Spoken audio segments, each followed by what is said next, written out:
As pessoas tendem a fazer piadas com barriga de chope, mas quando está acontecendo com você, quando é você que está no centro das atenções, não é tão engraçado, né? É fácil rir a respeito disso quando não é com você.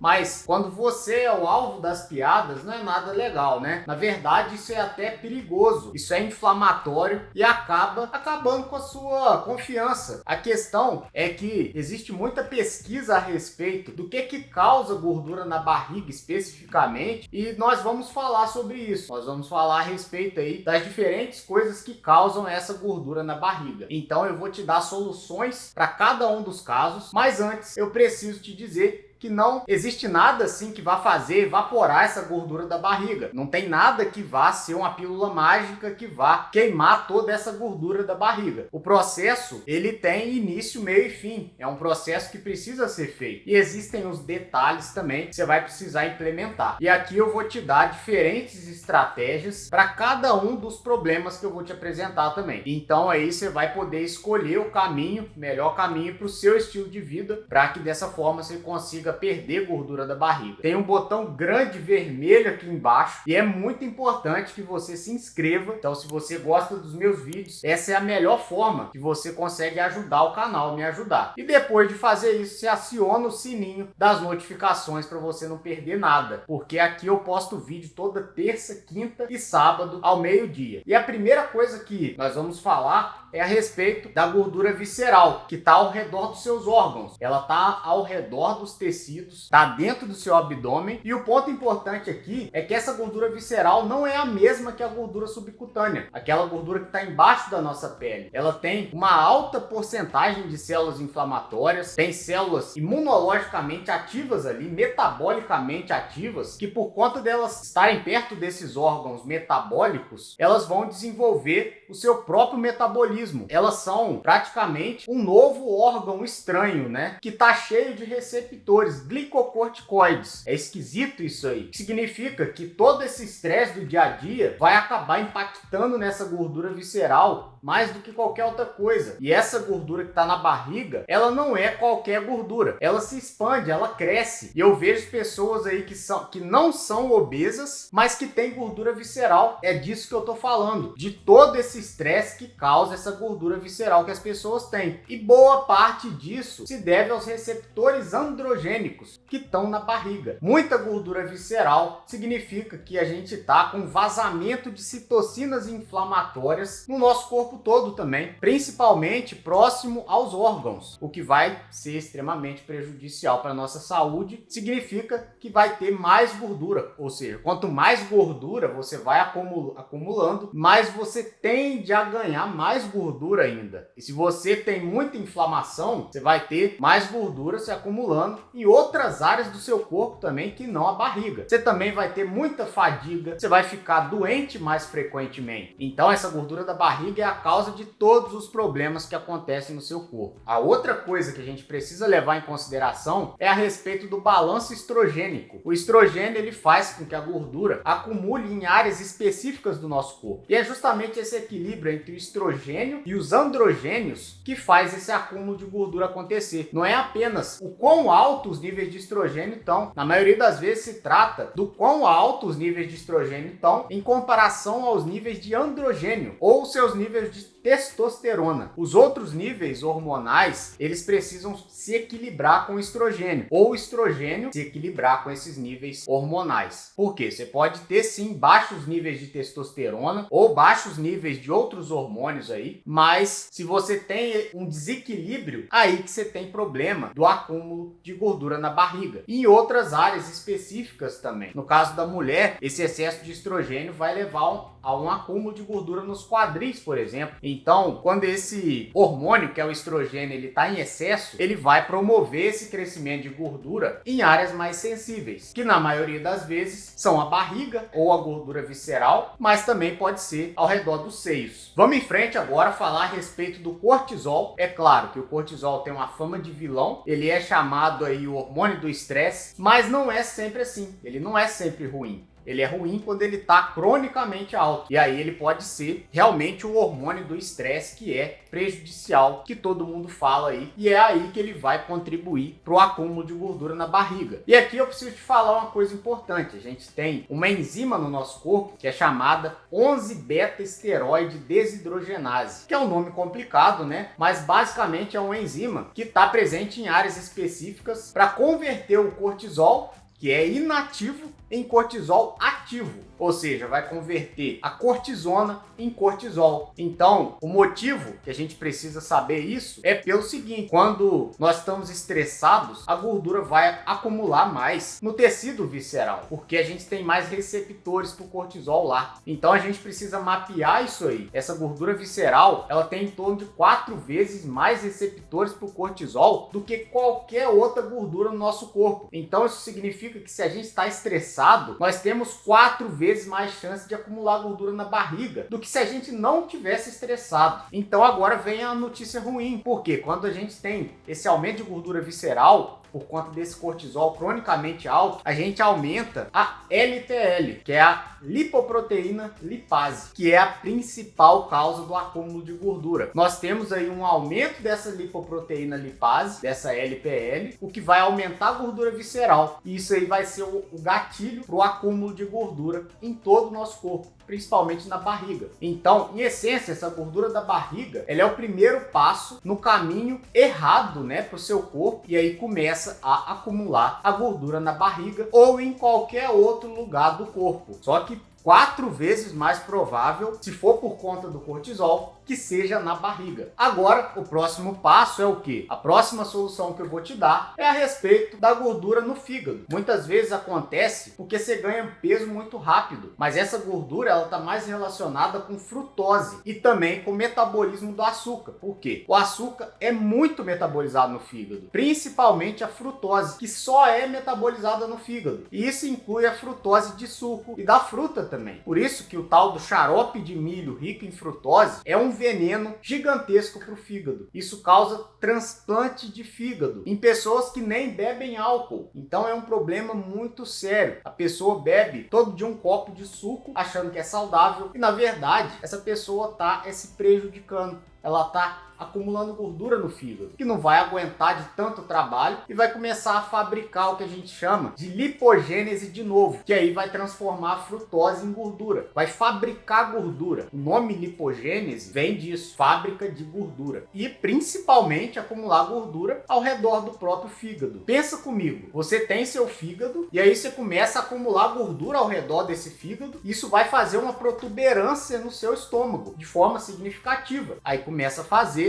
a barriga de chope. Então, apenas um pouco de gordura ao redor do fígado já é capaz de fazer essa protusão na barriga. E a maioria das vezes, uma gordura na barriga tem como causa gordura no fígado. De novo, a gente precisa ter o controle sobre essas questões aí, principalmente a gordura no fígado, para a gente solucionar esse problema de gordura na barriga. De forma geral, como que você pode fazer para se livrar dessa gordura visceral? Agora, alguns de vocês vão odiar o que eu vou falar aqui agora, mas o que os estudos científicos dizem é isso, é a combinação do jejum intermitente com a dieta cetogênica. Por curto período de tempo, já vai ter grandes benefícios do ponto de vista de gordura visceral, principalmente o jejum intermitente. Tem um estudo publicado no Journal Nature Communication que concluiu que o jejum foi capaz de alterar positivamente a nossa parte genética. O jejum é tão poderoso que ele é capaz de alterar nossos genes positivamente, tá? Existe um gene que chama MIR133, que é um nome complicado para um gene, né? Eles gostam desses códigos para gene. O jejum, ele vai regular positivamente esse gene, que vai fazer com que o nosso corpo queime preferencialmente gordura visceral. Olha que interessante, porque quando você jejua, tem hora que a mente fica aí no período de estresse, então vai liberar um pouco mais de cortisol. O principal objetivo do seu corpo é manter os principais órgãos do seu corpo funcionando bem. Então, ele acaba tirando a gordura desses órgãos para garantir que esses órgãos funcionem bem. Então, só fazendo jejum que você consegue acessar a essa gordura que está ao redor desses órgãos vitais. E essa gordura visceral, ela vai ser drenada diretamente para a veia porta. E quando ela é drenada direto para a veia porta, ela vai cair diretamente no fígado e vai ser transformada em energia para o corpo. E vai para o lugar do corpo, né, que precisa de mais energia. Então, quando você está jejuando, você está um pouco mais estressado, o que significa que seus níveis de cortisol eles vão aumentar, mas quando ele aumenta no sentido positivo da ausência de comida, ele aciona esse gatilho da perda de gordura via lipase hormônio sensível. A gente tem a LPL, que é ruim, que faz acumular gordura, e a gente tem a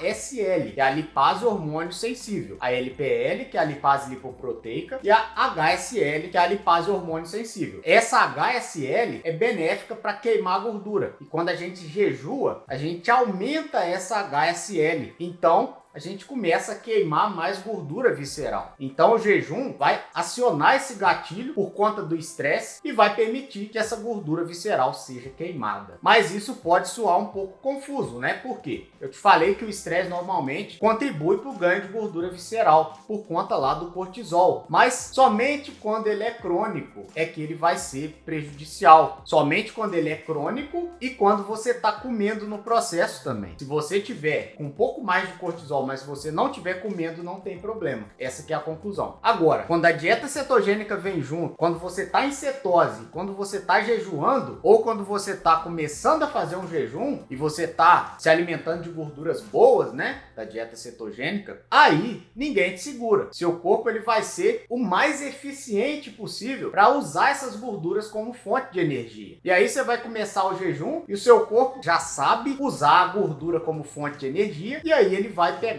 a sua gordura estocada entre os órgãos, né? Sua gordura da barriga, sua gordura visceral, para usar como fonte de energia. E é dessa forma que você vai usar a gordura visceral muito mais rápido para perder barriga. É dessa forma que você vai evitar que todas as citocinas inflamatórias que a gordura que libera no sangue, você vai evitar que isso aconteça, porque você vai começar a queimar essa gordura. Para você conseguir fazer isso, é importante que você coma boas fontes de ômega 3, como salmão selvagem, por exemplo. Boa qualidade, né, de óleo de peixe, se você suplementar. Outra coisa, você precisa de boas fontes de proteína de alto valor biológico, preferencialmente de animais de pastagem. Então agora vamos deixar um pouco de lado aí esse assunto e vamos falar um pouco do estrogênio. Eu entendo aí que sem uma supervisão médica é complicado a gente controlar os níveis de estrogênio. Não tem muita coisa que você possa fazer a respeito disso. Mas apesar disso, tem algumas atitudes que você pode tomar para melhorar sim seus níveis de estrogênio em relação aos níveis dos androgênios. A primeira dica que eu posso te dar em relação à suplementação é um suplemento que chama boro. E isso pode ser um suplemento aí que vai te ajudar, que vai ser seu amigo, em relação a melhorar esses níveis de estrogênio. Por volta de 9 mg de boro. É um mineral extremamente barato e vai ser capaz aí de reduzir boa parte desse excesso de estrogênio. Por quê? O que ele faz? Ele aumenta a testosterona. Não é que ele diminui o estrogênio. O interessante para você é melhorar a relação estrogênio-testosterona. E o boro, ele vai diminuir a ligação da testosterona com SHBG. SHBG é igual um camburão que prende a testosterona. O boro liberta a testosterona, então você automaticamente vai ter mais testosterona livre. Significa que você vai ter mais testosterona disponível, o que vai ajudar a melhorar esse desequilíbrio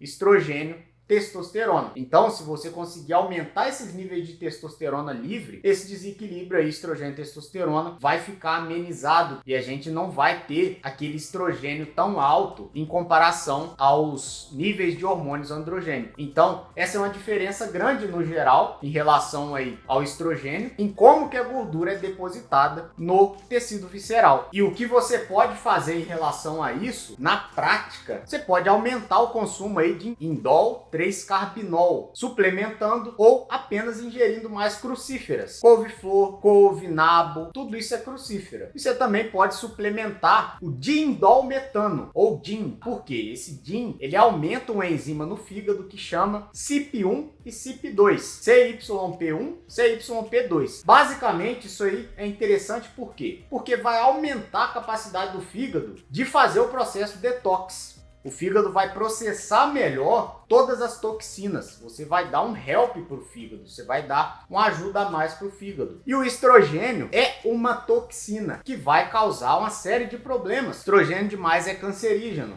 A estrona, no caso, porque estrogênio em excesso vai acabar convertendo para estrona. A estrona que é cancerígena. Então, se você melhorar essa capacidade de metabolização do fígado, aumentando aí esses níveis de enzima, CYP1 e 2, através da ingestão do indol 3-carbinol, através do DIN, diindolmetano, através de se alimentar com mais crucíferas, você vai ajudar seu fígado a metabolizar o estrogênio e excretar esse estrogênio muito melhor. E quando a gente começa a olhar para o cortisol, como que você pode otimizar esses níveis aí? Fazendo atividades relaxantes para reduzir seu estresse. Isso aí provavelmente eu sei que você está cansado de escutar, né? Mas tem outras coisas que você pode fazer que eu posso te falar também. Se você está fazendo uma dieta cetogênica, eu te recomendo ingerir mais sal na sua alimentação. Por quê? A dieta cetogênica te faz perder muitos dos seus minerais. Então você precisa manter a ingestão de sal em níveis adequados, né? Para que você reponha esses minerais que você vai estar perdendo. Por quê? Quando seus níveis de sal ficam baixos, você acaba diminuindo a aldosterona também, o que vai indiretamente acionar o gatilho para liberação de cortisol, porque a aldosterona e cortisol trabalham juntos. Mas essa é uma longa história. O que você precisa saber aqui é que se você está fazendo dieta cetogênica, você vai precisar se certificar de ingerir uma quantidade de sal suficiente. Mas se você não está na cetogênica, você está apenas tentando aí perder uma gordura na barriga, o que pode te ajudar muito é suplementar magnésio também. Magnésio vai reduzir esses níveis de cortisol, vai reduzir os níveis de estresse, ele vai te acalmar, te fazer relaxar e vai te colocar nos trilhos de novo. Porque a deficiência de magnésio vai fazer algo que a gente chama de upregulation na hipófise, que está dentro da nossa cabeça, né? Tá dentro do nosso cérebro, vamos colocar assim. E isso vai fazer com que seu cérebro mande um sinal muito mais rápido para as adrenais aumentarem justamente esses níveis de cortisol. Então, a pessoa que tem deficiência de magnésio, ela vai ter mais cortisol. Olha que interessante, porque o cérebro envia um estímulo para a adrenal mais rápido quando ele está carente de magnésio. Então, o corpo é maravilhoso, né? A gente vai falando aqui, a gente vai aprendendo. Uma suplementação de magnésio, na maioria dos casos, é indicada. Por quê? Que no Brasil, a maioria das pessoas está carente de magnésio, porque o solo está pobre em magnésio. Então, automaticamente, a gente precisa suplementar. Se o solo está pobre, os alimentos estão pobres em magnésio também. E boas fontes de magnésio são folhas verdes. Mas, ingerindo folhas verdes, você não consegue os níveis ideais de magnésio. De qualquer forma, você vai precisar suplementar, eu te diria. E quando você for suplementar, que seja uma fonte quelada de magnésio e que não seja o óxido de magnésio. Beleza? Então, quando a gente fala a respeito de eliminar a gordura do fígado, a gente vai precisar reduzir essa ingestão de frutose, reduzir a ingestão de frutas que você está ingerindo também, principalmente suco de frutas. Não consuma xarope de milho rico em frutose, porque isso é um veneno muito grande. Está presente na maioria dos industrializados. Como que você pode acelerar essa queima de gordura no fígado também? Suplementando